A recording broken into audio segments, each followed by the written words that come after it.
All right, ladies and gentlemen, welcome back to the channel. And today we are going to change our thoughts, in turn, change our life. And so, change your thoughts, change your life, living the wisdom of the Tao. We'll be reading from Dr. Wayne W. Dyer's book entitled That.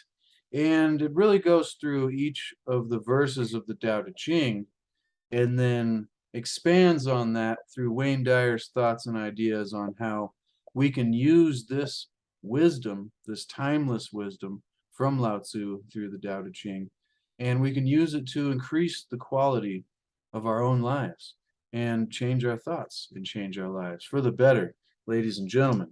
And so today's reading comes from the 42nd verse of the Tao Te Ching, and it's titled by Wayne Dyer, Living by Melting into Harmony.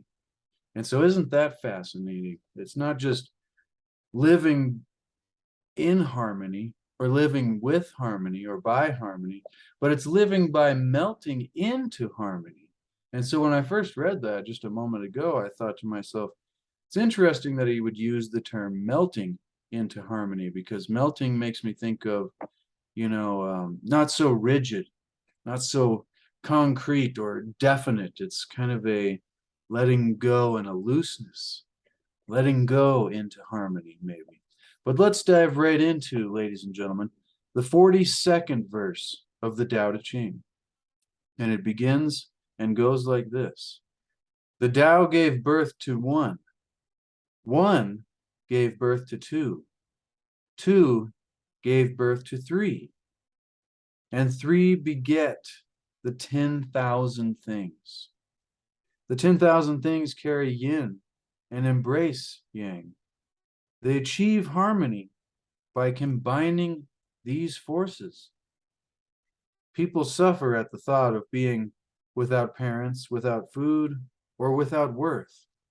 Yet this is the very way that kings and lords once described themselves.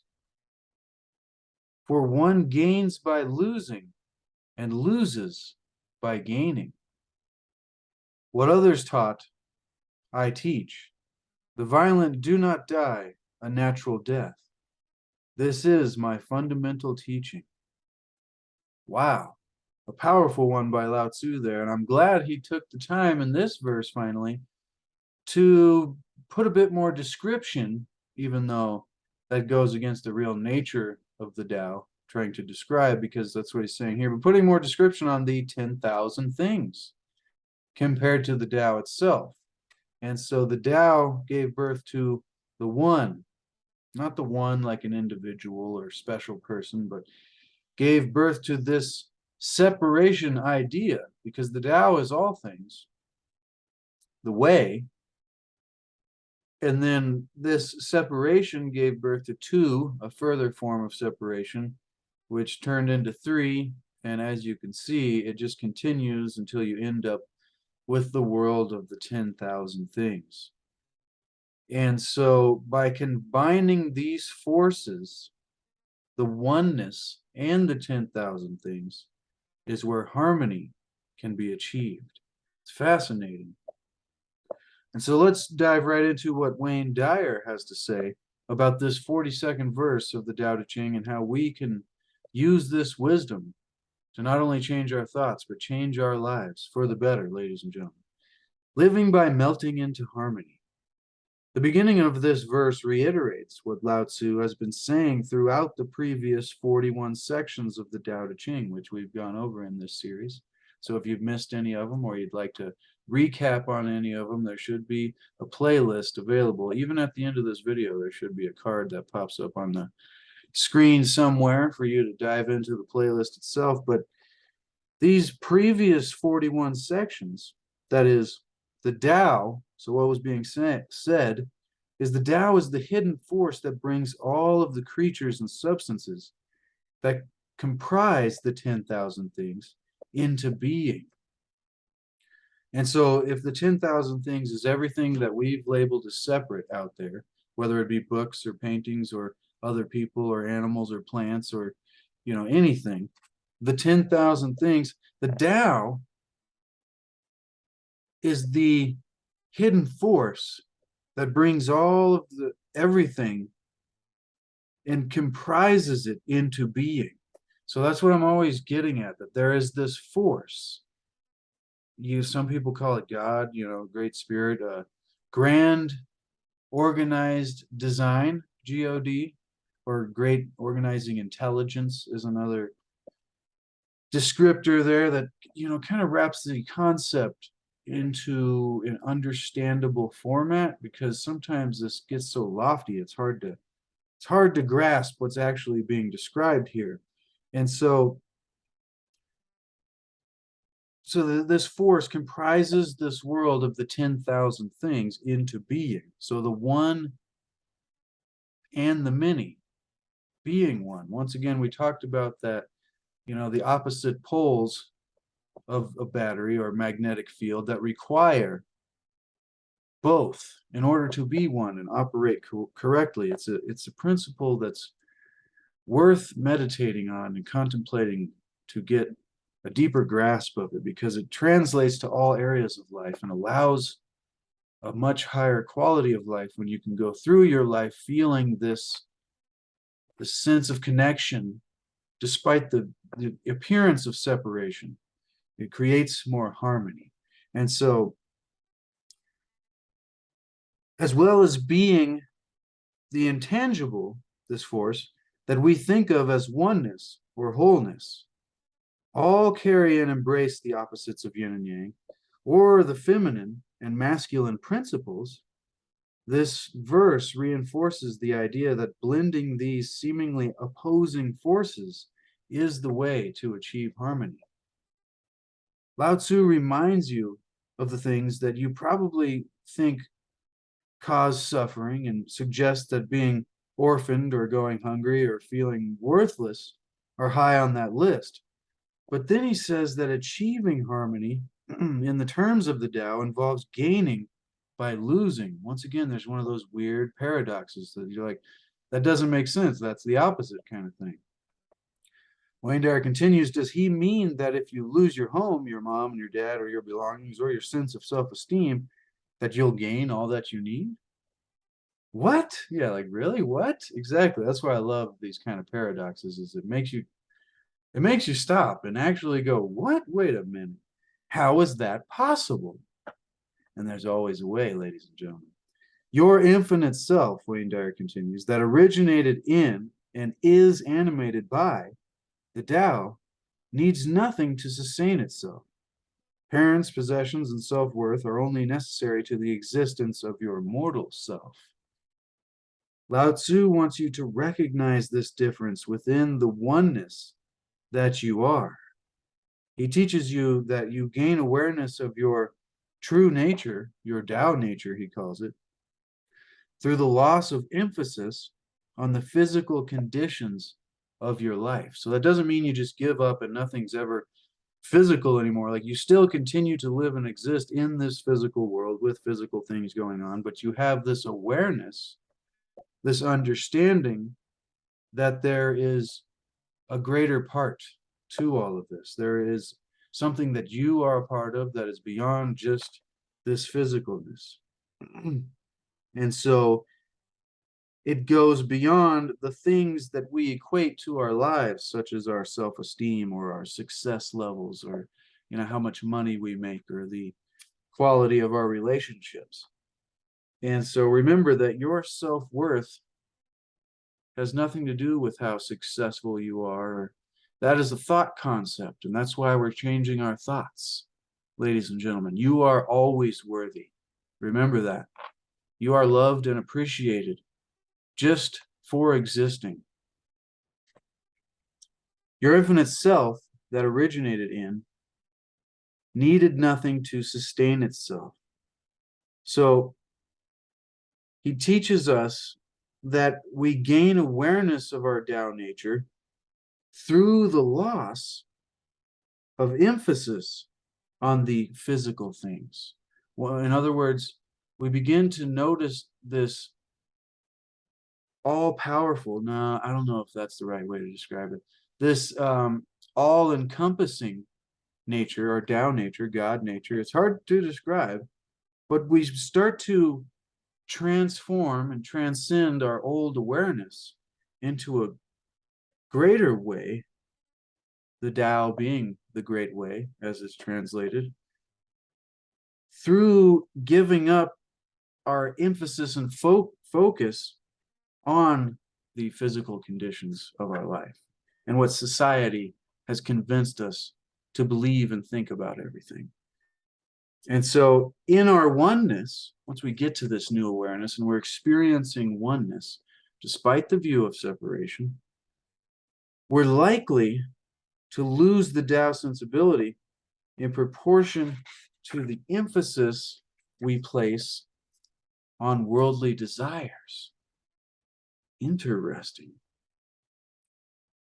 So we're likely to lose the Tao sensibility in proportion to the emphasis you place on worldly desires. So the more we focus on the physical things, the 10,000 things, the further we are carried from our true power.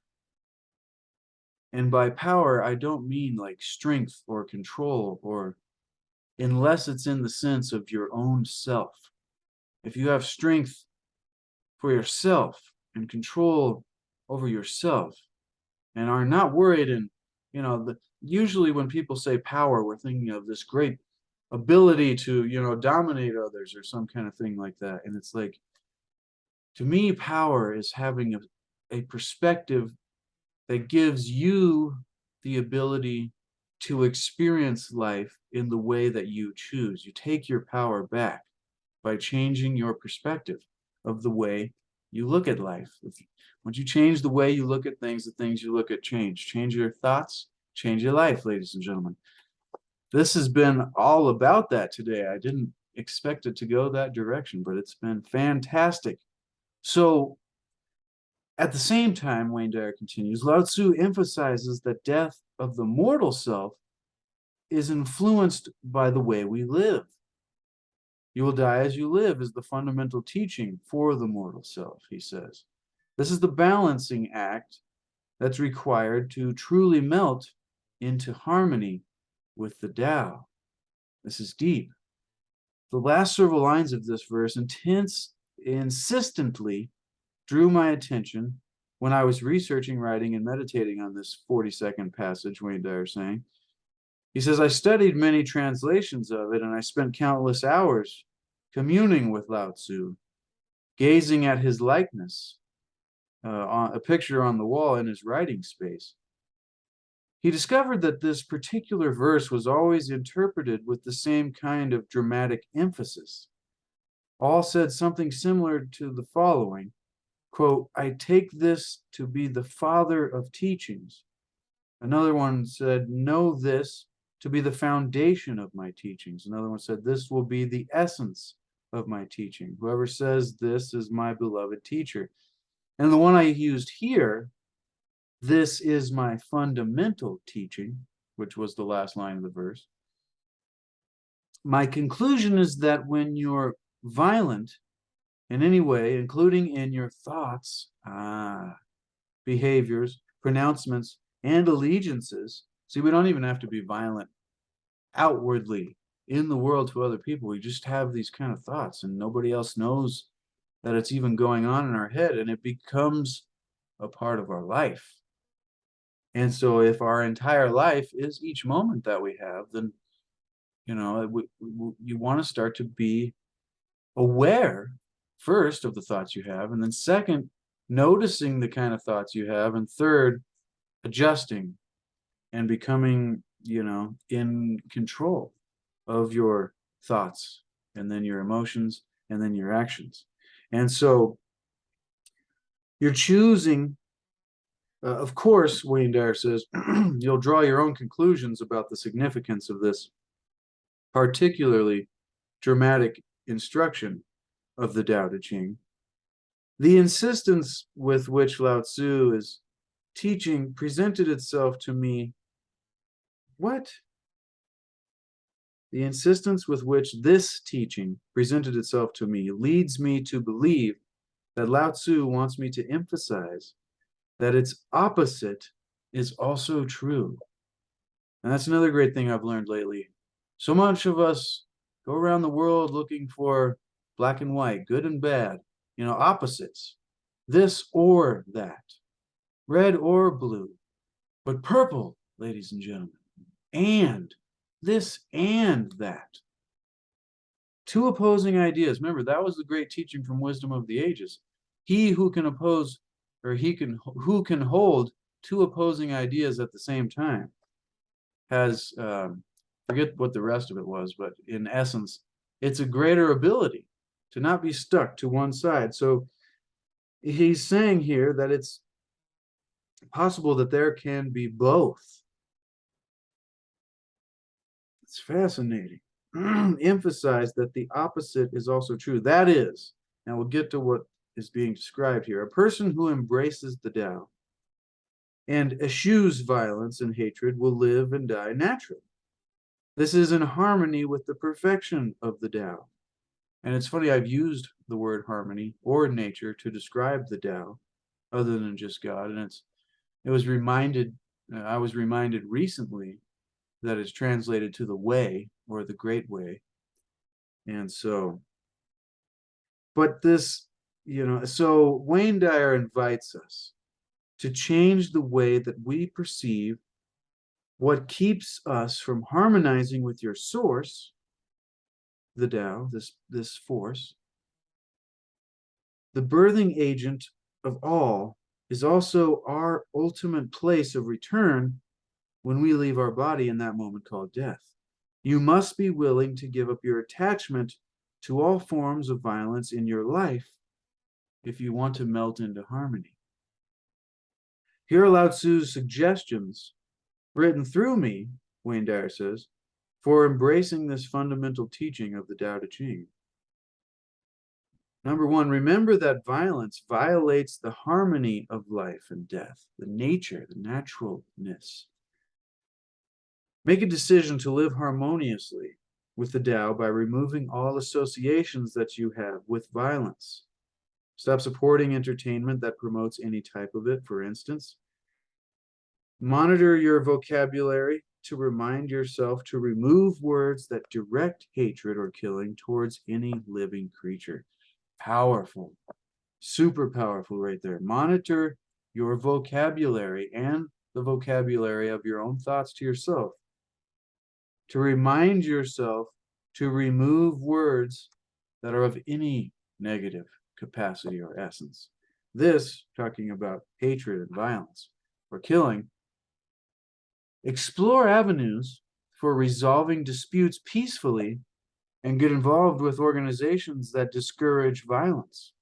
Remember that one fundamental principle of the Tao Te Ching is that if you take up savagery in any way, then you're signing up for a savage end on this planet. I think there's an old, I forget what kind of saying. I don't remember if it was Japanese or it was a great saying. It was like the man, or who goes out for revenge, better dig a second grave, because it's going to get you too. There's something in holding negativity in you. These grudges or these things that we just can't. And Wayne Dyer describes it as a venom.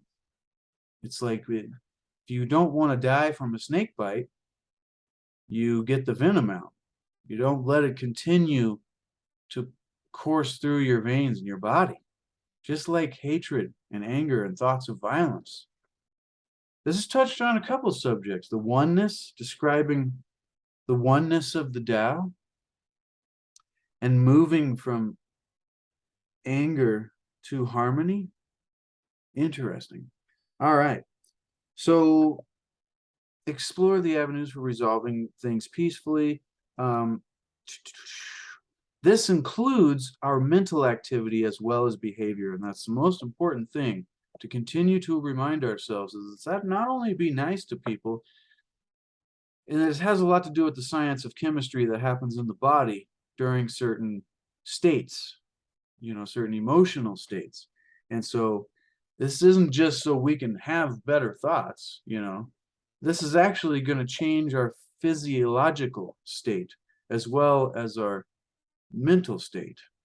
And in turn, it will change the very essence of our lives as we continue forward.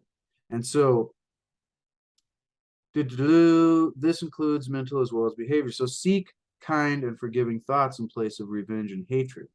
Change the way you look at life to seeing a picture that's free of violence and melts into harmony as you live. Examine your attachments with the idea that you gain by losing and lose by gaining. Remember, you become possessed by your possessions. I always love that one too. Your attachments to objects, Wayne Dyer continues, status, your culture, and even other people prevent you from being free. He says in The Great Way of the Tao, but I think you could just mic drop it at free. You could just end it at free there. Your attachments to object, status, culture, and even other people. Sometimes most importantly, for each one of us in our own lives, it's more emphasis on one of those subjects, whether it is objects or it's your status or other people or our culture, but this connection, this attachment, maybe not connection, because connection is good. That's why there's there's always this duality or these two-sided points to all of these great pieces of wisdom, is that connection to other people is wonderful, but then at the same time, our attachments to them can get in the way of us truly being free in our own nature. The great way of the Tao, the harmony. The more stuff that accumulates, Wayne Dyer continues, the more you have to watch it, insure it, insurance, and then worry about it, and then protect it and polish it and distribute it and identify with it. See, once you begin to identify, then your freedom is beginning to be pushed further and further away, your power. See, this is what I was talking about, taking your power back earlier. It's a different perspective. So you can have objects, and you can have status, and you can have culture, and you can have other people in your life. But being, controlled or being attached in a way that is not natural, you understand what we're saying, ladies and gentlemen. If you're getting value, smash the like button. Now, it's like you polish it, you distribute it, and you begin to identify with it. It becomes your identity. In other words, you lose harmony while seeking to gain. Practice giving your possessions away, Wayne Dyer is saying, and losing your need for who and what you have. Imagine strings attached to everyone and everything that you feel you own. Then symbolically cut those strings, maybe in your mind, and be an observer rather than an owner. And that's the greatest teaching of meditation and all this great Eastern wisdom traditions, is that it's like becoming the observer while you go through and play the game of life. But you're not so attached to it like it's going to destroy you every moment all the time. You have to let go and just be an observer and try to respond with ability, ladies and gentlemen. Not feel like everything is your responsibility. Rather, just respond with an ability that you have cultivated from great wisdom like this. Now, this includes that polish it, protect your harmony. Practice giving your possessions away and loosening your need for who and what you have. And so you cut the strings. You're the observer rather than an owner. And this is how we can melt away into harmony with the Tao.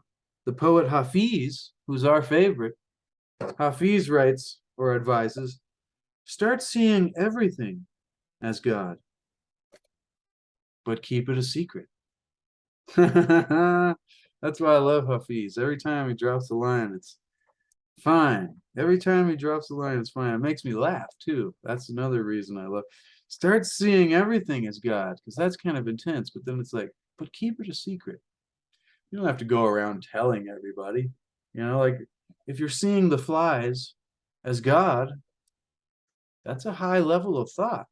Most people see flies as the worst pests and They're like, quit flying around me, and it's almost funny. See, I've done this with wasps in the past couple of years. Is once I've, begin to ingrain this kind of thinking, this new way, that made the Tao make sense. The Tao is the way, this new way of going through life, of operating, this new ability that I've cultivated. I now have harmony with insects that I used to have trouble with. Like I was afraid of wasps. I used to run away. I can now sit on my porch right out here where there's wasps always on this jalapeno plant, weird enough. They love to sit on the leaves of the jalapeno plant. But I can sit right next to them and watch them, like literally 2 feet away, and they just do their life, and they are a part of the Tao. And I almost think, there's electromagnetic, because our brains and our hearts, I'm getting off on a tangent here, but this is what I really love to do, is tangent all the time. Our brains and our hearts put off electromagnetic fields. And when we're in different states, when we're in fear state, or, I guarantee that those electromagnetic fields are changed. And I guarantee that other life, senses our states, our electromagnetic fields. The greatest example is the Cobra test. You can Google that, but it's mostly like they can sense through the chemical production on, through their receptors or whatever on the outside of their body. They can sense the chemicals that we are producing and excreting to know whether or not they need to protect themselves. So there are these special individuals who can get themselves into really, oneness, Tao-centered kind of states. And they can handle these snakes, no problem. And that is amazing. That proves to me that there is some kind of thing about all of this that we're learning, ladies and gentlemen. So I thought that rambling was necessary. Leave me a comment if you find something else interesting just like that, and let me know what you think. Now, so he's saying, being attached, seeing everything as God, but keep it a secret. And now the reason, ladies and gentlemen, we do this Tuesday Tao, time to do the Tao now, which I forgot to say at the beginning of this video, which is fine. It's Tuesday, ladies and gentlemen. You know what that means. Time to do the Tao now. And so at the end of every one of these chapters down here at the bottom, there's a little bit that Wayne Dyer puts in. And if you've watched all these, you've heard me say this 41 times now, but there's a little bit that he gives us that we can practically put all of this to action in our life. It's like, here's how you do it, pretty much. And so if you want a copy of this for reference of those things or anything else that we've gone through, I've got it linked below in the description. All you just got to do is expand the description below the video, and there's a copy for you there, ladies and gentlemen, because this is great reference material for yourself on your own bookshelf.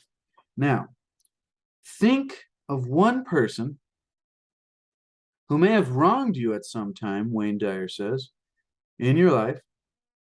Someone who abandoned or mistreated you, someone who stole from or cheated you, someone who abused you or spread ugly rumors about you. Spend one day putting all thoughts of revenge aside and instead feel forgiveness and love for that individual. And then notice the difference in your body when you don't have violent thoughts. This is the essential teaching of the Tao. Boom to wisdom, ladies and gentlemen. Boom to wisdom. That was fantastic. That was the 42nd, number 42 verse of the Tao Te Ching. Next one, Wayne Dyer titles Living Softly. I like the idea of living softly. These all kind of weave into each other. And so that's fantastic. But there's one point in that do the Tao now recommendation there that I kind of wanted to spend a few more seconds on. It's just this huge idea of the people in our life that have done things like Wayne Dyer tells the big story about his father who left him and his brother and his mother, and his father walked out on them when he was very young. He struggled through life a lot, had to grow up in a boys' home and all kinds of stuff. And he talks about carrying this anger and this resentment and this poison with him for so long. And when he finally let go, it's not that it's not that, because he says, if my dad hadn't done that, then I wouldn't have become the kind of person I am to not only create self-reliance for myself, but want to teach that to other people. And so it's like once you can begin to transcend or find a new way, a new thought, a new way to see what it is that you're experiencing or looking at with your mind, with your thoughts, changing our life. And so when someone in our life has done these things to us, mistreated us, cheated us, stole from us, abused, or spread ugly news, it's like, just send them love. You don't have to reach out to them and be like, oh, just in your heart, become detached from the poison that is this anger, the resentment, the anger, the revenge, whatever it be. Just be detached from it, and man, what you will experience is amazing. And then you might even find these people reaching out to you and saying, you know what I did so long ago wasn't right. There's some kind of connection through the universe that when we send love to people, even though we don't appreciate the acts, see, that doesn't mean you're like, oh yeah, thanks for stealing my car, dude, or whatever it be. It's like you're still logical, but at the same time, you choose to send, you choose to live in a higher frequency, higher thought pattern, higher, whatever you want to call it, ladies and gentlemen. You know exactly what I'm saying. And so we'll say what the poet Hafiz said one more time, because we love Hafiz. Start seeing everything as God, but keep it a secret. All right, ladies and gentlemen, once again, if you get value, consider subscribing and continue to seek to achieve and maintain happiness through enlightenment. Continue to seek to discover the hidden wisdom of the ages and begin, ladies and gentlemen, to make happiness the way, the activity that we bring to life. And then the goal, the destination that we've always been telling ourselves, well, I'll be happy when I get there, or when I'm that way, or when I'm successful. It becomes irrelevant, ladies and gentlemen, because we are already there. So the reason I say that all the time is because happiness is not a result.